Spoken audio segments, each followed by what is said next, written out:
그냥 가임기 여성들한테 걸리는 혹이라고 쉽게 생각하시면 될 것 같거든요. 점액성이랑 장액성이 오히려 조금 더 위험한데요. 난소낭종 있으면 임신 못하나요? 임신? 네. 아무 상관없어요. 점액성은 5에서 10%가 암이 될 수 있어요. 그 장액성 낭종 같은 경우는 20에서 25%가 암이 될 수 있어요.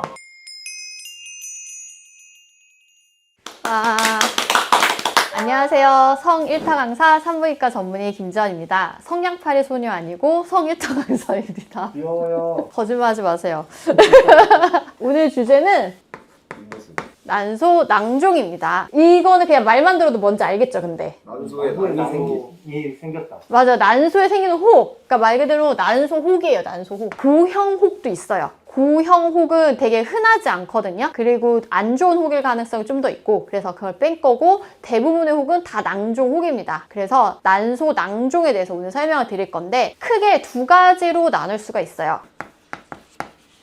그리고 사실 이렇게 크게 두 개로 나눴는데, 더 나누자면 또 다른 분류들이 있고, 혹의 종류가 굉장히 많아요. 제가 오늘 말씀드리려고 하는 난소 낭종은 그냥 가임기 여성들한테 걸리는 혹이라고 쉽게 생각하시면 될 것 같거든요. 어린 나이 때 걸리는 뭐 점셀 튜머나 이런 혹은 제외하고 일반 나이 때 걸리는 그 혹에 대해서 말씀을 드릴 거고, 물론 폐경기 이후에도 요거는 생기지만 폐경기 이후에는 기능성 난소 혹은 없어요. 그래서 가임기 여성들한테 걸리는 혹 두 개에 대해서 말씀을 드릴 건데, 기능성 난소 혹은 그냥 이름에서 보듯이 딱 느낌이 어때요? 정상. 이건 병이 아니에요. 정상으로 보이는 혹이거든요. 이게 난소면 난소에 난포가 있죠? 여기에 한 개가 이렇게 자랍니다. 이렇게 한 개가 자라서 이게 배란을 해요. 하고 난자를 내보냅니다. 이렇게 내보내고 나면은 이 빈 공간이 쪼그라들어요. 이렇게 바뀌는데 이거를 황체라고 하거든요. 요 황체가 됐을 때 이 배란이 일어나면서 여기에 피가 고이는 경우가 있어요. 여기 안에 피가 고이면 이렇게 깨끗하게 보이는 게 아니라 저 안에 막 피가 차가지고 요만하게 보이기도 하고, 얘가 갑자기 커져 이만하게.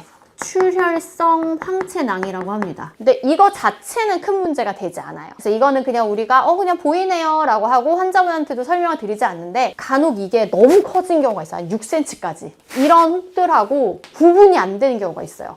애매한데 이거 황체 맞아? 이거 그냥 다른 혹 아니야? 이렇게 오해가 되는 경우들이 있거든요. 그래서 그런 경우에는 우리가 초음파를 다시 한번 보세요 라고 환자분한테 말씀을 드립니다. 대부분의 경우에는 우리가 알아보지만 애매한 경우에는 초음파 팔로업을 시키게 돼요. 또 하나, 이럴 때 터지는 경우가 있어요. 이 배란을 할 때 있잖아요. 이 배란을 할 때 여기 혈관이 갑자기 터져버리는 거야. 이 피가 뿅뿅 나서 이 주변에 출혈이 막 되는 거예요. 그럼 혈복강이 돼요. 이렇게 되면은 배에 피가 차니까 엄청 아프거든요. 수술까지 하는 경우도 있고, 그렇지 않은 경우 출혈은 안 나고 피만 고였다? 그런 경우는 입원해서 상태만 보기도 하고, 아니면 집에 갔다가 다시 한번 초음파를 보기도 하고, 그렇게 하는 혈복강이라는 질환이 있습니다. 이거는 요 시기에 성관계를 했다가 걸린 경우들이 있어요. 근데 다 아니야. 성관계 할 때 걸릴 수도 있고 그냥 가만히 있다가도 걸려요. 그래서 이거는 치료를 하는 혹이다 아니다? 아니다. 그냥 정상 혹이다. 그러면 얘는 말 그대로 내 병을 썼잖아. 치료를 해야겠죠? 병적인 난소 혹도 크게 두 가지가 있어요. 병적인 혹이라고 하면 딱 떠오르는 거 벌써 병이라고 하면 악성, 즉 암이죠. 그리고 양성 혹이 있어요. 양성과 악성 이렇게 나눠진다 생각하시면 돼요. 양성은 악성이 아닌 혹을 말하는 거예요. 이 암 같은 경우는 크게 상피성 그리고 비상피성이 있거든요. 그리고 이 양성혹은 대부분이 상피성이에요. 그림을 한번 잘 보세요. 껍데기를 그냥 뒀지 이렇게. 내가 이걸 쓴 이유가 사실 그래. 껍데기 안에 있는 혹을 설명해 주려고. 즉 상피 안에 혹이 있는 거예요. 이 안에 있어 혹이. 이 상피 안에 있는 혹을 상피성 혹이라고 해요. 우리 옛날에 한번 한 적이 있어. 자궁내막종. 그것도 난소혹이에요? 자궁내막증에서 혹을 만들면 자궁내막종인 거예요. 그래서 자궁내막증과 자궁내막종은 다른 거기는 한데 자궁내막종이 자궁내막증에 포함이 되는 거죠. 그래서 혹이 생기는 자궁내막종, 그리고 기형종, 그리고 점액성, 그리고 장액성. 크게 이렇게 4개로 생각을 해볼 수가 있습니다. 사실 자궁내막종을 자세하게 알고 싶으면 우리 자궁내막증 영상을 보면 좀 더 도움은 돼요. 이 아이들이 초음파를 봤을 때 조금씩 다 다르게 보여요. 그래서 혹을 진단하기 위해서 가장 좋은 거는 초음파입니다. 그리고 또 하나, 피검사를 하거든요. 피검사 중에 로마라는 피검사를 해요. 저 로마 검사를 확인을 하게 되면 상피성 암을 조금 더 예견하는 데 도움이 돼요. 비상피성 암에는 도움이 되진 않아요. 그래서 이거는 암을 볼 때 하는 피검사이고, 암이 의심되지 않는 이런 혹을 볼 때는 검사를 안 해요. 근데 우리가 초음파를 딱 봤어. 근데 애매한 거야. 이럴 때 이 피검사를 합니다. 그러고 나면 이제 추가적인 뭐 MRI도 찍고 다른 검사를 하게 되는 겁니다. 처음부터 저 로마 피검사를 하면 안 되는 이유가 있나요? 의심이 되면 피검사를 하고, 초음파를 봤는데 뭐 너무나 명백하게 이거다. 그럴 때 이 검사를 하는 건 좀 과잉이죠. 이 검사는 어쨌든 이게 의심될 때 하는 검사입니다. 이걸 했을 때 애매하면 하는 거고요. 혹 크기가 너무 크다. 그럴 때도 찝찝하면 검사를 할 수 있어요. 또 암으로 넘어가면 너무 끝이 없으니 오늘은 요 혹들, 양성 혹들에 대해서 다시 한번 조금 더 설명을 드릴 건데, 크네요. 생각보다 꽤 있어요. 어디에 생기는 거예요, 저게? 난소 어디? 난소 안에. 난소 이렇게 있으면 이 혹이 어떻게 보이냐면, 초음파를 딱 보잖아요? 여기 이렇게 혹이 있어. 난소에 있네요, 그냥. 난소 안에. 상피 안에. 난소 안에 저렇게 있으면 배란이 돼요? 나머지 기질들은 이렇게 찌글찌글하게 밀려 있어. 아, 혹이 여길 다 차지.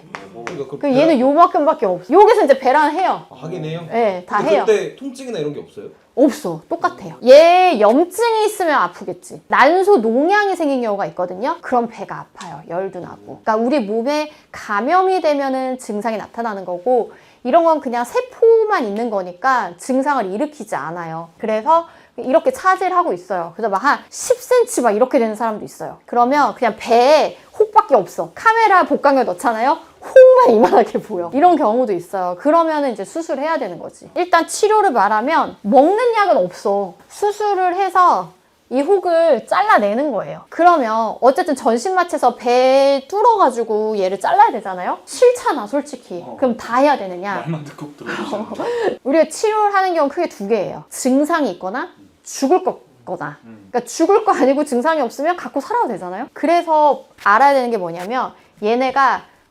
과연 암이 될 것인가 라는 거죠. 얘는 별로 그렇게 암으로 바뀌는 확률이 높지는 않은데, 이 아이 같은 경우는 수술을 했을 때 재발률이 굉장히 높아요. 자궁내막증은 치료를 하고 비잔정 같은 약을 먹는데, 그걸 먹지 않으면 80%에서 재발을 하거든요. 그래서 사실은 저는 꼭 수술보다는 난소 경화술을 좀 더 추천드리는 바이고, 기형종 같은 경우에는 2% 미만이 암이 돼요.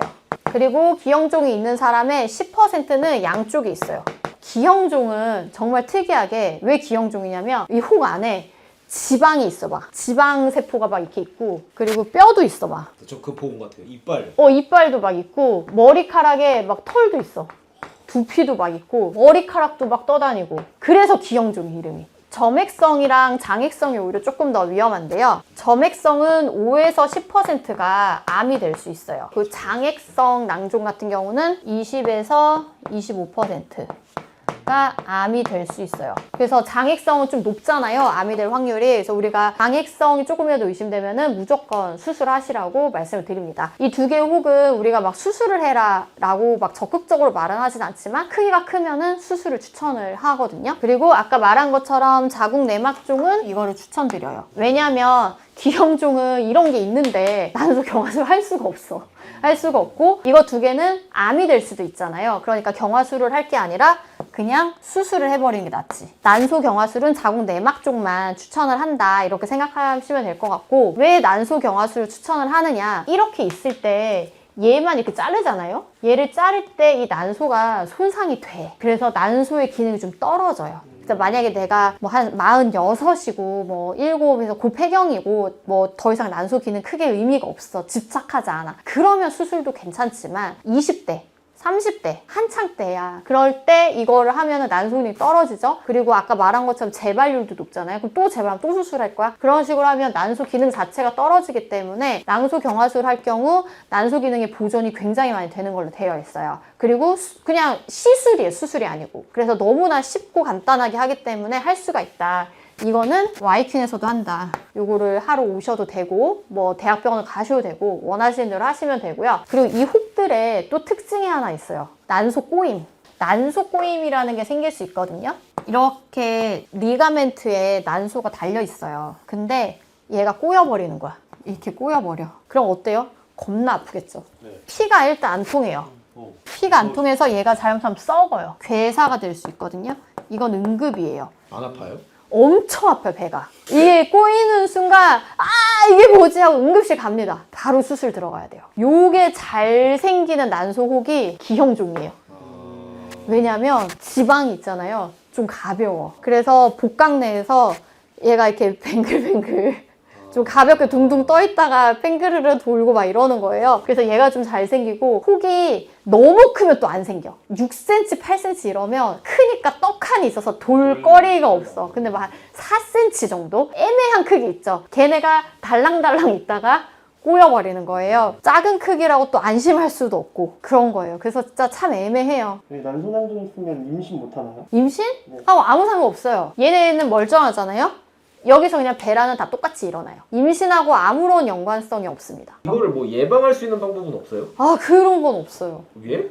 예방하는 거 없어. 그냥 걸리는 거지. 근데 이거 자궁내막종 같은 경우에는 우리가 뭐 가설이 되게 많았잖아요. 그 중에 대표적인 게 생리혈 역류 막 이런 거죠. 그래서 그 약을 먹으면 좀 예방이 되기는 하죠. 비임약? 생리를 잘 안 하게 하는 약들. 비임약? 네, 그런 것들. 그러면은 오늘 강의해 주신 것 중에 중요한 게 뭐예요? 초음파를 정기적으로 잘 봐라. 얼마나? 1년에 한 번. 그러면 정리를 해볼게요. 일단 우리가 난소 낭종, 난소 혹 같은 경우는 이제 거의 물이 차 있는 낭종이에요. 기능적 난소 혹이랑 병적인 난소 혹이 있는데, 이건 병이니까 치료를 고려해야 되고, 기능성은 그냥 정상이에요. 정상적으로 생기는 혹. 우리 난소는 원래 혹이 있어요. 낭종이 있어요. 이거는 정상이에요. 이 여포들이고 여기서 이렇게 배란이 되는데, 배란이 되면서 출혈이 고이는 이런 출혈성 황체낭 같은 게 생긴 경우들이 있거든요. 이게 너무 문제가 되는 경우에 배 안에까지 피가 고여요. 혈복강이 생기면 수술적 치료를 해야 되는 경우도 있을 수는 있다. 이게 터져서 혈복강이 생겼다고 모든 사람이 다 수술하는 건 아니에요. 출혈이 멈추지 않을 때만 수술을 하는 거고요. 오른쪽이 왼쪽보다 조금 더 잘 생깁니다. 그리고 병적인 난소혹, 뭐 아시는 것처럼 암이 있고, 암이 아닌 양성혹. 암 같은 경우는 상피성, 비상피성이 있고, 요거는 좀 더 복잡하니까 생략. 상피성으로 생기는 게 대부분의 양성혹인데, 상피성이라는 건 이렇게 난소의 막 안에, 이 막 안에 혹이 생겨요. 그래서 상피성이라고 하는 거고요. 종류는 크게 4개. 자궁내막종, 기형종, 점액성 낭종, 장액성 낭종 이렇게 있습니다. 이 중에서 자궁내막종 같은 경우에는 자궁내막증이 심해졌을 때 생기는 질환이 고요. 생리혈이 역류해서 생긴다라는 가설이 가장 유력하고, 난소에 이런 초콜릿 덩어리 같은 혹을 만드는 게 특징입니다. 수술적 치료보다는 난소 경화술을 하는 거 1차적으로 요즘은 더 추천을 드리는 추세이고요. 기형종 같은 경우에는 혹 안에 막 지방 덩어리, 머리카락, 뼈, 이빨, 막 두피 이런 것들이 있어요. 그래서 이런 경화술을 할 수가 없고요. 수술적 치료를 해야만 제거가 되는데, 크기가 작고 큰 문제가 없으면 갖고 살아도 되기는 합니다. 왜? 암으로 갈 확률이 별로 높지 않기 때문이에요. 하지만 애매한 크기의 기형종 같은 경우는 난소 꼬임을 가장 많이 일으킬 수가 있어서 애매하다, 이것도. 난소 꼬임 같은 경우에는 4가지 혹 모두 다 일으킬 수는 있는데, 난소를 갖고 있는 이 리가멘트가 꼬이면서 피가 안 통해요. 그래서 난소가 썩습니다. 그래서 굉장히 심한 통증이 있어서 결국 응급실에 가게 되고 응급으로 수술을 하게 됩니다. 점액성 낭종과 장액성 낭종 같은 경우에는 암으로 갈 확률이 조금 더 높은데, 특히 장액성은 되게 높기 때문에 이게 의심이 초음파에서 된다? 그럼 바로 수술적 치료를 권하고 있습니다. 그래서 이런 것들을 구분을 하기 위해서 우리가 보는 게 초음파. 초음파를 보면 대부분 구분이 가능을 하고, 여기서 조금이라도 암이 좀 의심이 된다, 애매하다 라고 할 때는 우리가 로마라는 피검사를 통해서 요 암과 양성을 구분을 하게 됩니다. 하지만 악성 중에서 비상피성 같은 경우에는 로마로는 좀 검출이 잘 되지 않는다. 물론 요거는 초음파에서 어느 정도 구분이 가능합니다. 그래서 가장 중요한 거, 딱히 이걸 뭐 예방을 할 수가 없어요. 그냥 살다 보면 생기는 거기 때문에. 그래서 초음파를 꼭 정기적으로 보는 걸 추천드리고 싶고, 1년에 한 번씩 근처 산부인과에서 꼭 보도록 하고요. 자궁내막종이 내가 있다, 자궁내막종이 내가 있어서 치료를 하고 싶다, 그러면 다양한 병원들이 있지만 그 중에 하나는 와이킨도 있다라는 거. 네, 역시 와이팅. 저희 병원 잘합니다. 근종이랑 난소낭종 이제 헷갈리지 말고 딱 보면 이제 오늘 다 정리됐겠지. 궁금한 거 있으면 댓글 달아주시고요. 다음 시간에도 지각하지 마세요.